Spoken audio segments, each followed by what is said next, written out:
Nah, setiap daripada kompetisi yang saya ikut itu, ikan saya itu selalu menjuarai dari setiap kelas. Grand Champion, yang Champion, juara satu, semua gitu kan. Semua kelas dilibas? Semua kelas dilibas. Waduh. Nah,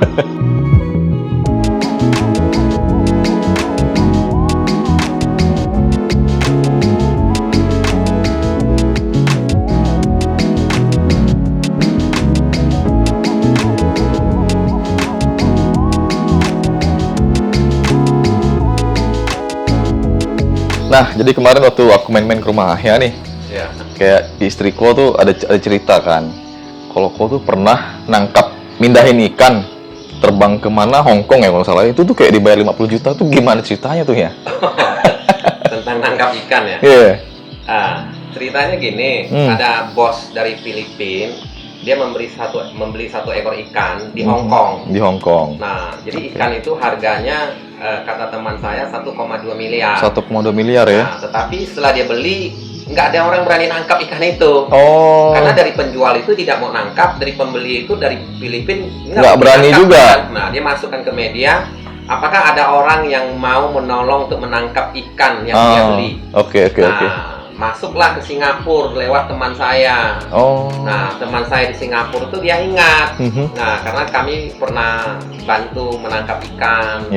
Ada ikan-ikan yang sangat mahal. Nah, saya punya pengalaman itu untuk menangkap sejuta ikan-ikan yang terbaik. Gitu terbaik, kan. oke. Salah satunya ya ikan saya. Gitu kan. Jadi orang percaya kalau saya nangkap ikan, karena ikan yang saya tangkap masuk ke kompetisi itu nggak pernah cacat. Nah, itu menjadi pengalaman. Ada rahasianya juga ya? Rahasianya juga gitu. Wow. Okay. Nah, teman saya dari Singapura kontak saya, dia bilang, boleh nggak tolong saya mau ada temannya dari Filipina membeli seekor ikan di Hong Kong, minta saya nangkap. Nah, saya bilang berapa harga ikan itu? 1,2. Hai, gue Andrew. Gue seorang videographer, content creator, dan fitness antusias. Gue selalu tertarik untuk melihat, belajar, dan mendengar sebuah cerita dari berbagai perspektif. Karena gue percaya, ketika kita berhasil memahami dan mengerti, maka kita tidak akan mudah menghakimi orang lain.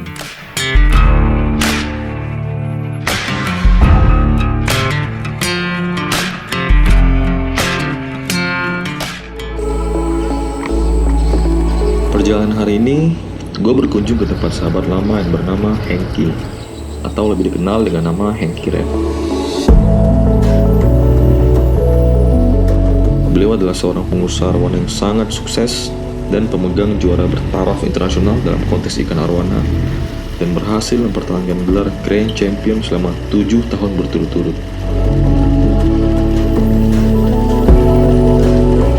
Dan pada momen ini, gue ingin belajar dan mendengar testimoni dan kisah hidup beliau, yang mana gue percaya ini bisa membawa vibrasi yang positif buat gue pribadi dan kalian semua.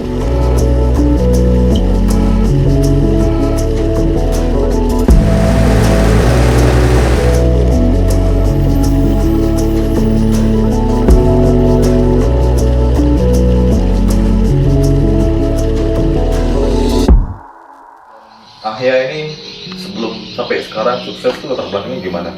Maksudnya dari keluarga dan ekonomi itu gimana sih? Nah, background, latar belakang ya. Latar belakang kami ini adalah dari latar belakang dari keluarga yang nelayan. Nah, dulu papa itu dia adalah seorang nelayan. Nah, jadi sejak kecil itu papa selalu membawa kami dari tempat ini pindah-pindah hanya untuk nelayan. Nah, di dalam kehidupan kami adalah nelayan. Nah, kami tinggal di pernah pindah ke dalam sebuah pulau, ya, pulau yang sangat terpencil dekat Batu Ampar sana, atau di dusun itu adalah Pulau Masak namanya. Pulau Masak. Nah, di dalam pulau itulah keluarga kami ngumpul, dan beberapa dari saudara kami juga ada yang berangkat mengadukan nasibnya dari Jakarta semua gitu kan. Berarti dari kecil udah terpencar keluarganya? Ya, sebagian besar terpencar. Nah, kami berapa dan termasuk saya masih tinggal sama papa. Nah, jadi ada waktu kecil itu saya sering dibawa papa ikut nelayan, mencari ikan. Ya, jadi di dalam nelayan itu dulu kehidupan latar belakang dari keluarga sebagai nelayan itu tidaklah cukup baik di masa kehidupan finansialnya. Sulit ya. Sulit gitu kan, kalau kita nelayan itu bergantung daripada bulan, cuaca itu menentukan daripada hasil kita. Tangkapan ya. Ya, tangkapan ikan itu. Nah, jadi di masa-masa nelayan itu kehidupan ekonomi dari keluarga kami tidaklah begitu baik. Nah, saya pernah ikut papa itu nelayan. Nah, karena kita nelayan dari kampung gitu kan. Nah, jadi tentulah untuk dari peralatan untuk menangkap ikan itu Terbatas. profesional, masih terbatas. Nah, dari situ saya diajarkan papa saya itu untuk melihat cuaca, melihat arah angin, melihat matahari, hitungan jam, dan bagaimana ikan itu musim ini, bulan ini, tanggal itu. Nah, kami diajarkan hal-hal yang seperti itu karena dari dulu itu masih belum ada GPRS, masih peralatan semua terbatas. Nah, kami diajarkan. Nah, pernah satu kali saya mengikuti papa melaut gitu kan. Ada terjadi keributan yang sangat besar. Oh, gimana tuh? Tetapi kami sudah diajarkan bagaimana melihat arah angin, bagaimana menaikkan layar untuk bisa pulang, arah angin semua, air pasang surut itu telah kami pelajari, telah kami kuasai. Nah, namun namanya alam, keterbatasan kita untuk mengetahui hal-hal alam itu, keterbatasan manusia mempunyai keterbatasan. Nah, pada suatu kali kami pernah mendapatkan suatu angin badai ribut yang sangat besar.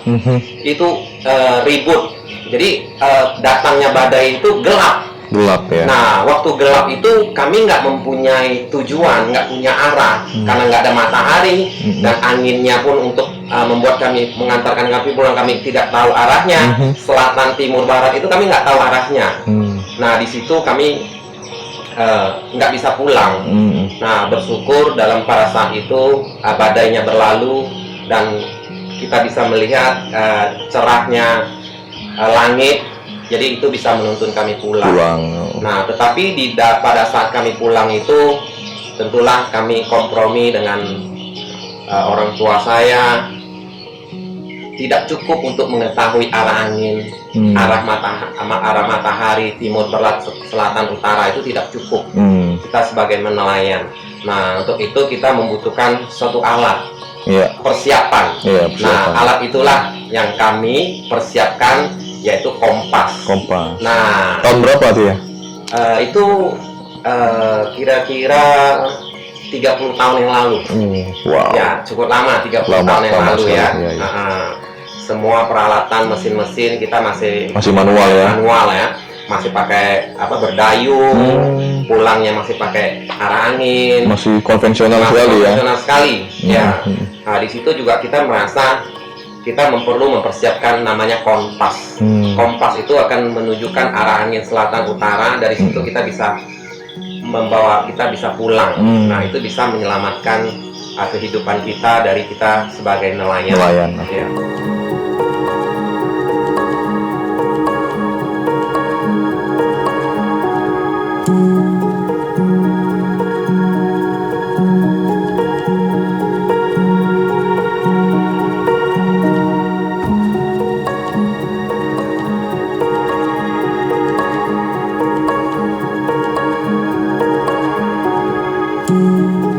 Nah, akhirnya kan latar belakangnya nelayan nih ya.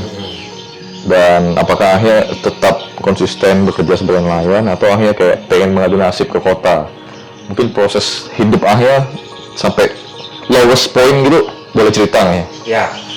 Nah, setelah kami nelayan itu pada saat itu orang tua saya, papa saya itu meninggal dunia. Oh, meninggal. Nah, dari meninggalnya papa itu, nah itu semua kita bersaudara, itu kan ada 12 saudara. Nah, pada saat papa meninggal, tentunya tidak ada yang menafkahi kami tulang punggung keluarga ini hilang. Nah, untuk itulah dari papa meninggal itu kami semua keluarga kami pindah imigrasi ke Pontianak. Oh, kota Pontianak. Nah, di kota Pontianak ini saya mengunjungi kakak saya yang nomor 3 Nah, kami semua mengikuti kakak-kakak kami. Nah, dari situlah karena kami hidupnya sangat sulit karena ditinggal papa, kami harus menghidupi mama kami. Nah, untuk itulah kami dari 12 bersaudara ini kami berjuang dengan keterbatasan dari latar belakang seorang nelayan. Iya. Nah, itu di masa titik-titik terendah pada saat kami berjuang karena latar belakang kami nelayan, kami nggak punya pengalaman apa, kami dari desa, dari kampung di sebuah pulau yang terpencil, tiba-tiba kami harus ke kota untuk berjuang, untuk bertahan hidup. Nah, dari situ tentulah saya masih ingat waktu pindah ke Pontianak itu di dalam benak saya, di dalam pikiran saya pada saat itu, saya harus mendapatkan sejumlah uang dan penghasilan untuk membiayai hidup keluarga kami dan mama kami, karena rame kan. Nah, dari perjuangan itulah kami mulai mendapatkan sebagian dari uang karena kami bekerja. Nah, kami mulai menyewa rumah dan kami setiap daripada saudara itu kami berkumpul bersama. Nah, di dalam proses ke Pontianak itu, saya juga pernah merantau ke Jakarta, mengadu nasib di Jakarta. Nah, ada beberapa saudara saya juga ke Jakarta. Nah, ternyata setelah kami di Jakarta, kami pulang lagi ke Pontianak. Nah, di dalam Pontianak inilah kami terus berjuang. Nah, berjuang itu tentunya di dalam kehidupan itu saya melihat melihat dari bos-bos saya yang saya kerja di dalam sana. Saya bisa melihat bahwa menjadi bos itu enak ya. Ya, mereka punya mobil, mereka punya rumah. Nah, sedangkan saya kalau hanya berharapkan dari penghasilan yang saya dapat yang pas-pas, bagaimana saya bisa membelikan rumah, nah untuk adik saya, untuk mama saya, supaya mereka bisa hidup lebih layak lah gitu kan. Nah, di dalam boleh cerita nggak, sempat waktu ke kota itu sempat pernah kerja apa aja? Wah, kalau untuk kerja itu kan banyak. Nah, saya itu paling suka kalau kerja sama orang itu paling suka disayang sama bos. Nah, saya pernah kerja sales, baju, kelontong, bangunan, ATK, kerja bangunan, pernah jadi supir, pernah jadi ojek, jadi pernah jadi apapun dikerjain ya? Apapun dikerjakan. Apapun dikerjakan pada saat itu. Karena pada saat itu saya terinspirasi kepada orang-orang kaya, salah satunya seperti orang kaya di Indonesia, supaya bagaimana sih supaya saya bisa mendapatkan hasil yang maksimal dalam kehidupan saya. Nah, pada saat itu di dalam benak saya ini adalah kerja keras, ya. Kerja keras itu pasti akan membuahkan hasil. Nah, tentunya hanya kerja keras tidaklah cukup. Tanpa skill yang baik, tanpa pengalaman atau pengetahuan yang cukup, tidak cukup untuk mengantarkan kita untuk akan lebih baik daripada hidup itu. Jadi pernah nggak ya selama kerja gitu kayak ngalamin sulit, mungkin jadi sales kan mungkin ditolak orang gitu kan? Pernah nggak sampai terpukul, malas lah, nyerah gitu? Pernah rasa gitu nggak ya? Nah, saya pernah bekerja di salah satu toko. Itu saya bangun jam 4 pagi karena saya kerjanya di pasar gitu kan. Karena dari awal-awal kan kita bekerja keras gitu, cari pengalaman. Saya bekerja di pada suatu toko, bangunnya jam 4. Nah, pada saat saya kerja itu kan kita bangun jam 4, pagi-pagi harus bangun, harus buka toko. Nah, pernah satu kali di dalam pekerjaan itu kita makan kan jam 7 sampai sore jam 4. Karena buka tokonya itu kan tutup tokonya itu dari jam 4 sampai jam 5 sore. Nah, setelah kita jam 7 makan, nah siangnya saya makan lagi karena lapar kan, karena kerjanya berat. Nah, pada saat itu saya pernah pikul gula itu 105 kilo. Jadi kan kita butuh tenaga. Itu jadi kayak kuli panggul gitu ya? Kan jaga toko kan kita ngerangkap semua. Orang beli gula kita juga harus mikul seperti itu kan. Nah, siangnya saya pernah makan karena saya lapar. Nah, saya pernah ditegur sama bos saya, dia bilang, gila ya kamu ya, satu hari di sini makan 2 kali, kamu sampai makan 3 kali. Ini pemborosan, dia bilang gitu kan. Nah, dari situ saya merasa agak sedih lah begitu. Iya. Nah, agak sedih. Nah, jadi kesedihan itu tidak membuat saya menjadi benci sama bosnya, tapi kesedihan itu memacu motivasi saya harus berubah nih. Harus berhasil. Harus berhasil nih, saya nggak boleh seperti itu. Nah, makanya dari kehidupan itu saya suka pindah. Nah, pindah ke bengkel, mobil, pindah ngecat mobil, nah, pindah ke mesin, semua. Nah, jadi suka pindah-pindah. Nah, jadi pengalaman demi pengalaman yang saya dapati di dalam kehidupan itu banyak.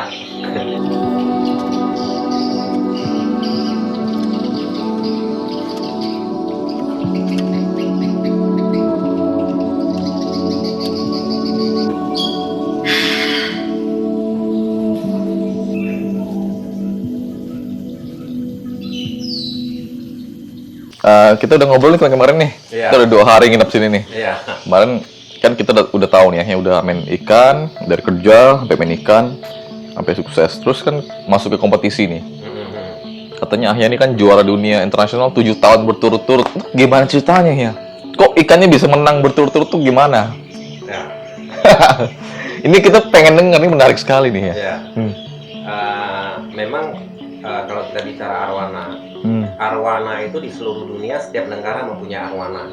Tetapi arwana yang paling indah di dunia itu hanya ada di Kalimantan Barat. Arwana Indonesia itu yang paling top di dunia. Ya. Nah, jadi kalau kita arwana berasal dari Indonesia yang paling bagus di dunia, jadi di arwana yang bagus semua itu berasal dari Indonesia.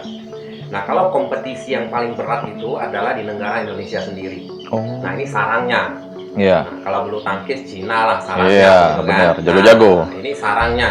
Oh. Karena arwana ini yang paling sudah dinobatkan ikan terindah di dunia yang berasal dari Kalimantan Barat. Nah, kita Indonesia ya. bersyukur ya kita di Kalimantan Barat ini kita diberikan Kekayaan yang luar biasa. kekayaan alam, salah satunya arwana ini. Yep. Nah, jadi untuk saya masuk ke dalam kompetisi itu tentunya saya kan dari senangnya ikan, hobinya ikan. Nah, saya mempelajari ikan itu pengalaman di dalam ikan itu selama 20 tahun ya seperti 1 minggu 7 hari. Oh. Tiap hari Tiap hari dipelajari. dipelajari. Iya. Nah, tentunya kalau kita berbicara kompetisi, kita harus bicara karakter ikan, bibitnya, makanannya, airnya, akuariumnya, ketebalan kaca, kedalaman, arusnya, Pengaruh ya. lampunya. Nah, karena air yang bagus itu air gunung atau air hujan atau air tanah atau air sungai, itu semua mempengaruhi Hasil. ikan, hasil dari Untuk kontes ya. untuk kontes itu. Nah, yang terakhir ilmunya itu adalah bagaimana kita bisa menangkap ikan untuk menjinakkan ikan itu. Nah, jadi berawal dari saya pertama kompetisi arwana itu ikan kami itu saya menang kompetisi arwana pertama kali itu adalah di Singapura. Nah, kita menang di Singapura. Nah, dari Singapura itu saya melihat ada satu peluang di dalam kompetisi itu. Nah, kenapa saya nggak kembangkan? Iya. Nah, saya pulang dari Indonesia ke Indonesia, saya kembangkan ikan itu. Nah, saya bikin akuarium sekitar tidak terlalu banyak karena saya fokuskan ke kompetisi. Nah, dari situ saya melihat kita mempunyai kemampuan harus untuk bisa melihat ikan itu supaya kita bisa menang di kompetisi itu. Kita harus lihat ikannya itu yang bibitnya bagus, yang karakternya bagus, gaya berenangnya bagus. Nah, karena di dalam kompetisi itu yang dilihat adalah warna, gaya berenang, overall-nya, semuanya itu dinilai dari mata semua. Wow. Nah, dari situlah saya berangkat dari pengalaman itu, saya rawat ikan itu, saya masuk kompetisi. Iya. Nah, dari setiap kompetisi yang saya ikut, karena jurinya dari luar semua, dari Jepang, dari Malaysia, Singapura, ada dari Thailand, ada dari Taiwan. Nah, karena jurinya dari luar. Nah, setiap kali saya masuk ke kompetisi itu kan ada 4 kelas atau 5 kelas. Itu kan juri nggak tahu ikan kita semua. Iya, nggak tahu ya. Nah, karena kita masuk, gitu kan. Nah, setiap daripada kompetisi yang saya ikut itu, ikan saya itu selalu menjuarai dari setiap kelas. Grand Champion, yang Champion, juara 1, semua gitu kan. Semua kelas dilibas. Semua kelas dilibas. Waduh. Nah, dan itu untuk kita supaya bisa Grand Champion itu tidak terlalu sulit. Oh. Yang paling sulit tuh kalau kita mempertahankan Gelar, champion iya. ini, dari tahun ini dia juara, tahun depan dia bisa juara lagi, itu yang sulit. Belum tentu ya. Nah, belum tentu. Ini Nah, 7 tahun berturut-turut. Ya, saya 7 tahun. Dari tahun berapa ya? Nah, dari tahun 9 lebih. Dari tahun 9 lebih, saya tidak terlalu ingat. 90-an ya. 90 lebih lah pokoknya. Mhm. Karena itu juga ada di dalam buku Indo Dragon. Indo Dragon, Karena iya. sejarah-sejarah kompetisi itu sudah ada di dalam buku. Oh. Nah, untuk internasional semua sudah ada di dalam buku itu. Mhm. Nah, itu mesti lihat pialanya. Iya, iya. Nah, baru kita bisa ingat tahun-tahun berapa.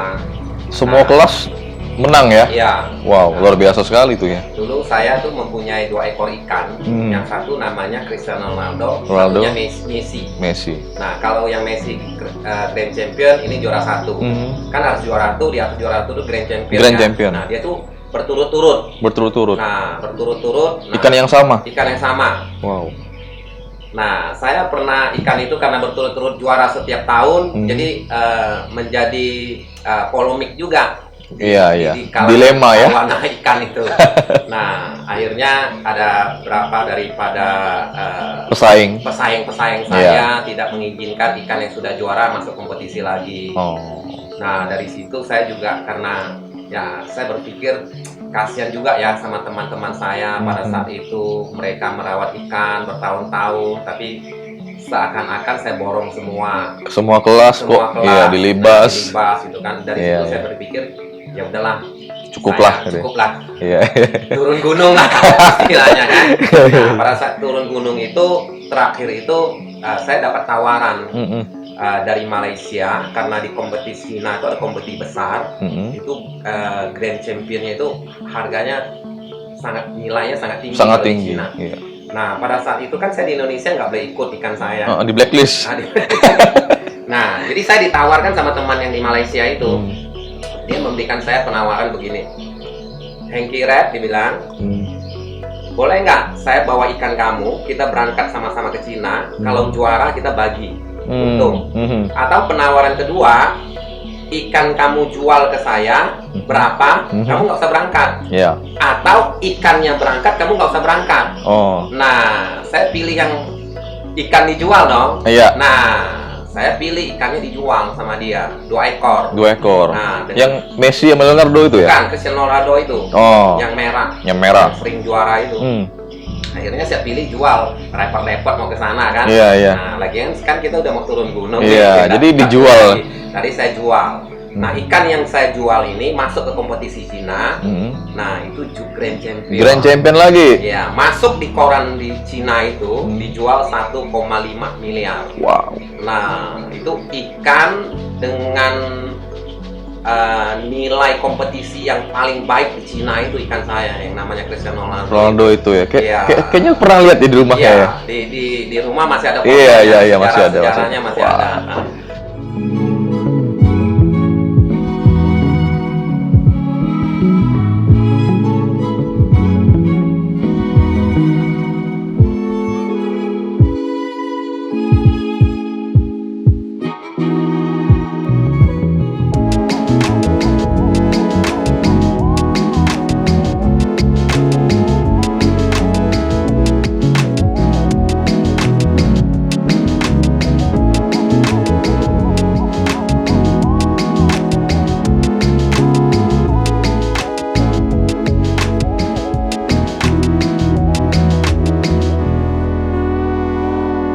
Nah, jadi kemarin waktu aku main-main ke rumah Ahya nih, iya.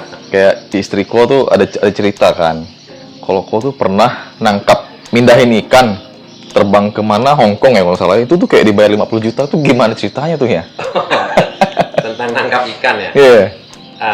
Ceritanya gini, ada bos dari Filipina, dia membeli satu ekor ikan di Hong Kong. Di Hong Kong. Nah, jadi ikan itu harganya kata teman saya 1,2 miliar. 1,2 miliar ya. Nah, tetapi setelah dia beli, nggak ada orang berani nangkap ikan itu. Oh. Karena dari penjual itu tidak mau nangkap, dari pembeli itu dari Filipina Nggak berani nangkap juga. ikan. Nah, dia masukkan ke media, apakah ada orang yang mau menolong untuk menangkap ikan yang dia beli? Oke. Nah, masuklah ke Singapura lewat teman saya. Oh. Nah, teman saya di Singapura tuh dia ingat. Mhm. Nah, karena kami pernah bantu menangkap ikan. Iya.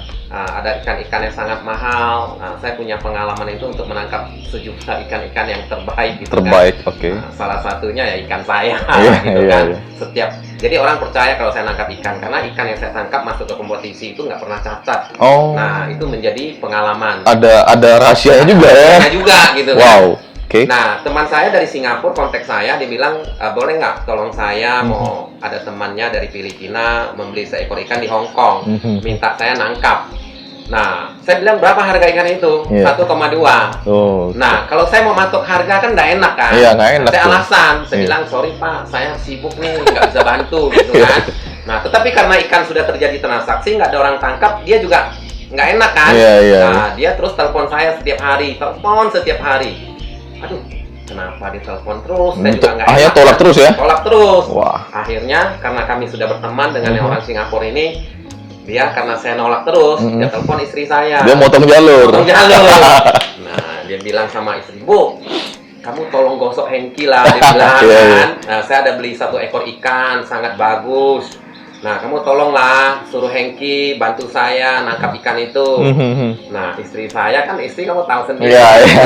Aja, Bapak panggil Hengki, Bapak berani bayar berapa? Nah, dia bilang gitu. Oke. Nah, terus dia bilang, Hmm. kalau saya bayar 50 juta boleh nggak? Gila. Nah, istri saya tuh dengan 50 juta, dia nggak berpikir panjang lagi. Langsung. Oke Pak, bagus, boleh katanya. Siap dibilang gitu kan. Nah, dia telepon saya. Dia bilang, Pak, itu teman kamu yang Singapura tuh suruh nangkap di Hong Kong, nangkap ikan. Iya, dipanggil-panggil saya terus, saya nggak ada waktu. Nah, kami bilang sama dia nggak usah. Tadi dia ada telepon saya. Nah, terus kamu bilang apa? Saya bilang bisa. Kok kamu bilang bisa? Gila, itu jauh loh ke Hong Kong, saya bilang kan. Nah, tapi saya bilang, kamu suruh Hengki nangkap ikan berani bayar berapa? Dia bilang bayar 50 juta.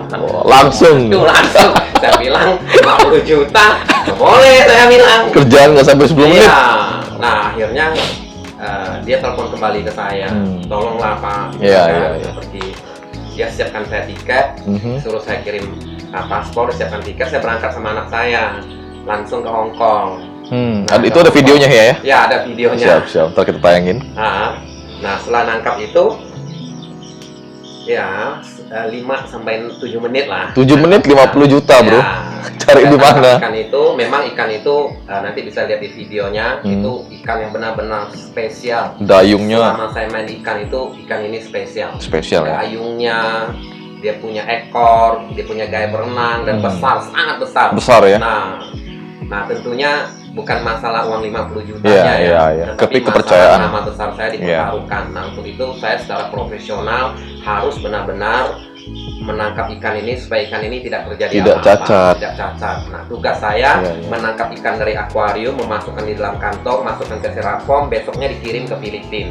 Udah gitu doang. Nah, udah 7 menit setelah saya tangkap masuk ke styrofoam, udah selesai. Udah balik. Belum, dibawa makan. Oh, kan. Nah, dibawa makan. Nah, setelah selesai, tentunya kita juga was-was kan, Iya. apakah sampai ke Filipina itu Aman aman nggak? gitu kan? Iya. Nah, ternyata di dalam 1 hari lebih itu saya ditelepon sama teman Singapura itu. Oke. Dengan deg-degan juga kan? Nah, saya tanya, gimana Pak ikan? Apakah sehat gitu kan? Nah, bukan masalah ikan Pak. Iya. Bos Filipin tanya, Bapak suka sepatu Oh, apa? Gitu. Wah, iya. dia mau belikan saya sepatu Nike. Nike, ya? Nah, langsung dikirim dari Amerika. Waduh. Oh, dia tanya ukurannya. Yes. Waduh, sudah dapat uang dikasih sepatu lagi. Iya, cuma mindahin ikan ya. Cuma mindahin ikan. Iya. Nah, jadi saya kasih tahu ukuran sepatunya. Lalu dia terima kasih banyak lah, saya sudah bantu dia nangkap ikan itu. Dan saya juga merasa bersyukur saya sudah melakukan tugas saya Dengan menangkap baik. itu, mengirimkan ikan sampai ke Filipina dan ikannya itu sehat semua. Nah, Wow. seperti itu. Luar biasa banget ya. Terus tadi kita ngobrol soal pindahin ikan ya. Iya. Akhirnya kan udah di puncak kesuksesan lah ya sebagai pengusaha arwana, udah ekspor juga, ikannya selalu menang. Akhirnya kira-kira ada nggak sih, maksudnya ada tips nggak sih buat kita anak-anak muda yang mungkin baru mau usaha, mungkin modal terbatas, mungkin takut. Kira-kira nasihat dari Ahnya tuh apalah ya kira-kira? Mungkin bisa sampaikan ya. Nah, buat teman-teman yang mau sedang berjuang di dalam kehidupan ini, ya, seperti saya sampaikan tadi dari awal bahwa saya sebagai nelayan itu, ya, untuk mengetahui arah angin, mengetahui bulan bintang itu tidak cukup. Kita membutuhkan sebuah kompas untuk menentukan arah hidup kita. Nah, sampai sekarang pun saya memberikan sebuah tips. Dengan kita kerja keras, dengan kita berusaha, itu tidaklah cukup. Tidak cukup. Karena setiap daripada kita mempunyai sumber daya manusia ini. Sumber daya manusia ini tentulah harus mempunyai visi.